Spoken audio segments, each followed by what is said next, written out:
मैं पहले मनोवैज्ञानिक व्याख्या से शुरू करता हूँ।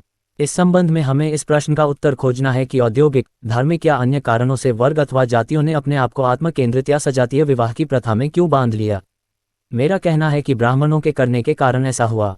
सजातीय विवाह या आत्मकेंद्रित रहना ही हिंदू समाज का चलन था, और क्योंकि इसकी शुरुआत ब्राह्मणों ने की थी, इसलिए गैर ब्राह्मण वर्गों अथवा जातियों ने भी बढ़ चढ़कर इसकी नकल की और वे सजातीय विवाह प्रथा को अपनाने लगे। यहाँ ये खरबूजे को देखकर खरबूजे की रंग बदलने वाली कहावत चरितार्थ होती है।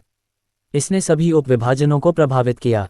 इस तरह जाति प्रथा का मार्ग प्रशस्त हुआ। मनुष्य में नकलबाजी की जड़ें बहुत गहरी होती हैं। इस कारण भारत में जाति प्रथा के जन्म की यह व्याख्या पर्याप्त है।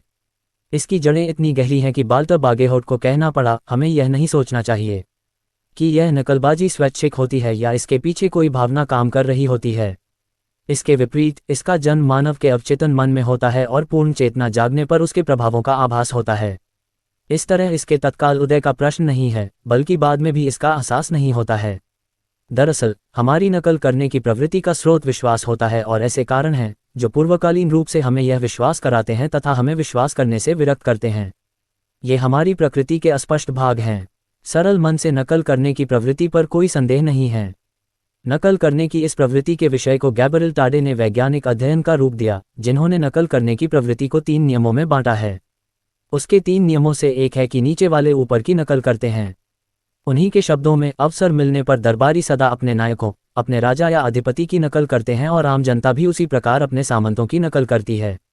नकल के बारे में टाडे का दूसरा नियम है कि चाहे आदर्श पात्र और अनुसरणकर्ता के बीच कितनी ही दूरी क्यों न हो, उनके अनुसार नकल करने की इच्छा और तीव्रता में कोई फर्क नहीं पड़ता।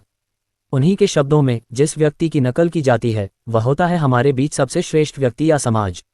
दरअसल जिन्हें हम श्रेष्ठ मानते हैं उनसे हमारा अंतर कितना ही हो, यदि हम उनसे सीधे संपर्क में आते हैं तो उनका संसर्ग अत्यंत प्रभावोत्पादक होता है। अंतर का अर्थ समाज विज्ञान के आधार पर लिया गया है। यदि हमारा उनसे प्रतिदिन बार बार संसर्ग होता है और उनके जैसे रंग ढंग अपनाने का अवसर मिलता है, तो वह व्यक्ति चाहे हमसे कितने की ऊंचे स्तर का क्यों न हो, कितना ही अपरिचित हो, फिर भी हम स्वयं को उसके निकट मानते हैं। सबसे कम दूरी पर निकटतम व्यक्ति के अनुसरण का नियम प्रकट करता है कि ऊंची हैसियत वाले व्यक्ति निरंतर सहज प्रभाव छोड़ते हैं। 5. हालांकि प्रमाणों की आवश्यकता नहीं है, परंतु अपने विचारों को पुष्ट करने के लिए मैं ये बताना चाहता हूं कि कुछ जातियों की संरचना नकल से हुई। मुझे लगता है कि यह जाना जाए कि हिंदू समाज में नकल करके जातियां बनाने की परिस्थितियां हैं या नहीं।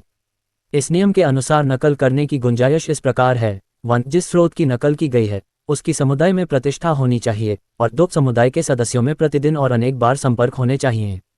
भारतीय समाज में ये परिस्थितियां मौजूद हैं, इसमें कोई शक नहीं है। ब्राह्मण अर्ध देवता माना जाता है और उसे अंशावतार जैसा कहा जाता है। वह विधि नियोजित करता है और सभी को उसके अनुसार ढालता है। उसकी प्रतिष्ठा असंदिग्ध है और वह शीर्ष परमानंद है। क्या शास्त्रों द्वारा प्रायोजित और पुरोहितवाद द्वारा प्रतिष्ठित ऐसा व्यक्ति अपने व्यक्तित्व का प्रभाव डालने में विफल हो सकता है? यदि यह कहानी सही है तो उसके बारे में यह विश्वास क्यों किया जाता है कि वह जाति प्रथा की उत्पत्ति का कारण है? यदि वह सजातीय विवाह का पालन करता है तो क्या दूसरों को उसके पद चिन्हों पर नहीं चलना चाहिए?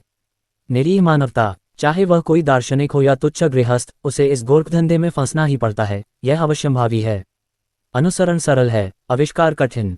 जाति प्रथा की संरचना में दूसरों से सीखने की प्रवृत्ति की कितनी भूमिका है, ये बताने के लिए गैर ब्राह्मण वर्गों की प्रवृत्ति को समझना होगा, जिनके लिए आज तक इस प्रथा के पोषक नीति रिवाज विद्यमान हैं। हिंदू मस्तिष्क को इन्होंने जकड़ रखा है और उन्हें किसी सहारे की जरूरत नहीं है, सिवाय सतत विश्वास भाव के, जैसे एक पोखर में जलकुंभी। एक तरीके से हिंदू समाज में सती प्रथा, बालिका विवाह और विधवा की यथास्थिति जातियों की हैसियत के हिसाब से विद्यमान है। परंतु इन प्रथाओं का चलन विभिन्न जातियों में असमान है, जिससे उन जातियों का भेद परिलक्षित होता है। मैं भेद शब्द का प्रयोग टाडियन अर्थ में कर रहा हूँ। जो जातियां ब्राह्मणों के निकट हैं, वे इन तीनों प्रथाओं की नकल का कड़ाई से पालन करती हैं। दूसरे जो इनसे कुछ कम निकट हैं, उनमें केवल वैधव्य और बालिका विवाह प्रचलित हैं। अन्य जो कुछ और दूरी पर हैं, उनमें केवल बालिका विवाह प्रमुख है, तथा सबसे अधिक दूरी वाले लोग जाति प्रथा के सिद्धांत का अनुसरण करते हैं। मैं निस्संदेह कह सकता हूं कि यह अधूरी नकल इसी प्रकार है जैसे टाडे ने दूरी बताई है। आंशिक रूप से यह प्रथाओं का पार्श्विक लक्षण है। ये स्थिति टाडे के नियम का पूर्ण उदाहरण है, और इसमें कोई संदेह नहीं रह जाता कि भारत में जाति प्रथा निम्न वर्ग द्वारा उच्च वर्ग की नकल का प्रतिफल है। इस स्थान पर मैं अपने ही पूर्वोक्त कथन की पुनरावृत्ति करना चाहूंगा, जो आपके सम्मुख अनायास और बिना समर्थन के उपस्थित हुआ होगा।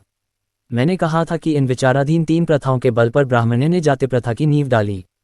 उस विचार के पीछे मेरा तर्क यही था कि इन प्रथाओं को अन्य वर्गों ने वहीं से सीखा है। गैर ब्राह्मण जातियों में इन रिवाजों की ब्राह्मणों जैसी नकल प्रवृत्ति की भूमिका पर प्रकाश डालने के बाद मेरा कहना है कि ये प्रवृत्ति उनमें आज भी मौजूद है, चाहे वे अपनी इस आदत से परिचित भी न हों। यदि इन वर्गों ने किसी से सीखा है तो इसका अर्थ है कि समाज में उन प्रथाओं का किसी न किसी वर्ग में प्रचलन रहा होगा और उसका दर्जा काफ़ी ऊंचा हुआ होगा, तभी वह दूसरों का आदर्श हो सकता है। परंतु किसी ईश्वरवादी समाज में कोई आदर्श नहीं हो सकता, सिर्फ ईश्वर का सेवक हो सकता है।